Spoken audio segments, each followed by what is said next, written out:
Hello there, everyone. Apostle Jonathan Ferriol here.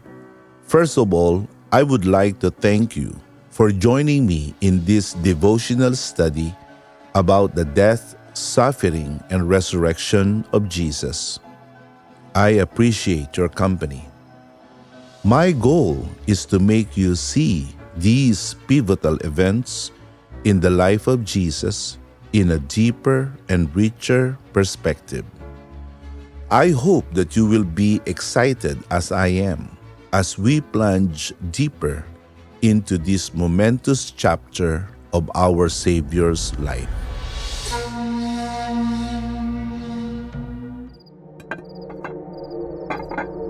Day 4, Passover. I tell you that I will not drink again of this fruit of the vine until that day when I drink it new with you in my Father's kingdom. Matthew 26:29. A cool breeze gently blew over the hills of Judea. The night sky was clear, and the moon cast a soft, eerie glow over the city of Jerusalem. Outside the city walls, in a rented place called the Upper Room, Jesus sat reclined around a table with his 12 disciples. John the Beloved and Judas Iscariot were seated on his right and left respectively. Peter was seated right across Jesus. It was the night of the Passover. The Passover meal was and remains to be the most symbolic meal for Israel. It dates back to the time of Moses when Israel was under the back-breaking bondage in Egypt. In its Hebrew root meaning, the word Passover means to hop or skip over or to pass through. The very action God took when he spared Israel from death in Egypt and brought them out of their slavery. Exodus 12:12-13. God himself instructed the nation of Israel what to prepare for the Passover meal and how to eat it. The meal, composed of roasted lamb meat, bitter herbs, and unleavened bread, are all symbolic of Israel's experience as slaves in Egypt. Exodus 12:8.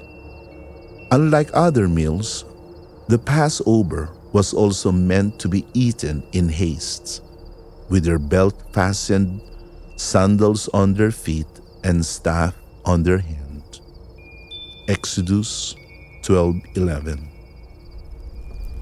The Lord had eaten countless meals with his 12 apostles before, including 2 Passover meals, since he started his public ministry. But this particular evening, Jesus was about to redefine the meaning of the Passover meal. "Take, eat.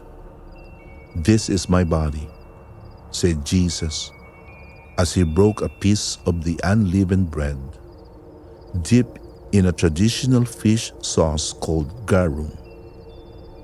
Bewildered, perhaps, but trusting, the believers obeyed. Then Jesus held a cup, and looking at each of his disciples, he said, "Drink from it, all of you.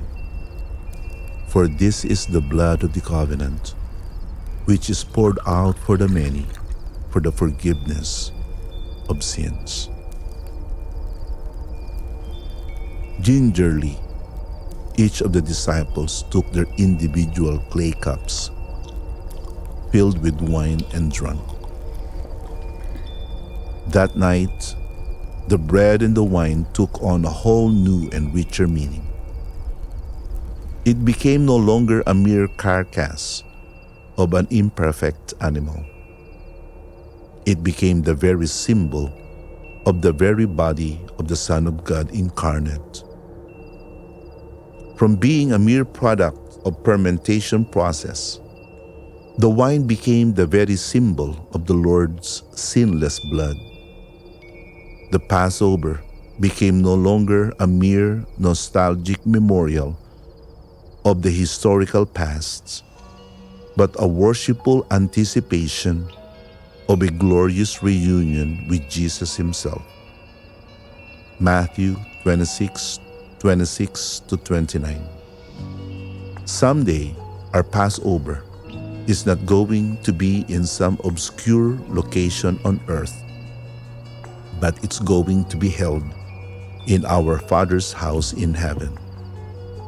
Today, Jesus is calling you to stay in daily communion with Him. He has invited you and me to dine with Him. When the world calls you, don't leave His table. Stay.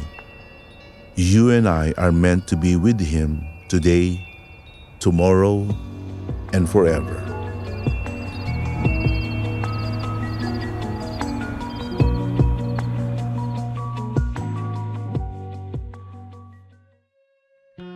Thank you for joining me in this 10-day journey as we explored the death and resurrection of Jesus Christ. It is my fervent hope and prayers that you have been blessed, enlightened, and touched. This is Apostle Jonathan Ferriol saying thank you and God bless you all.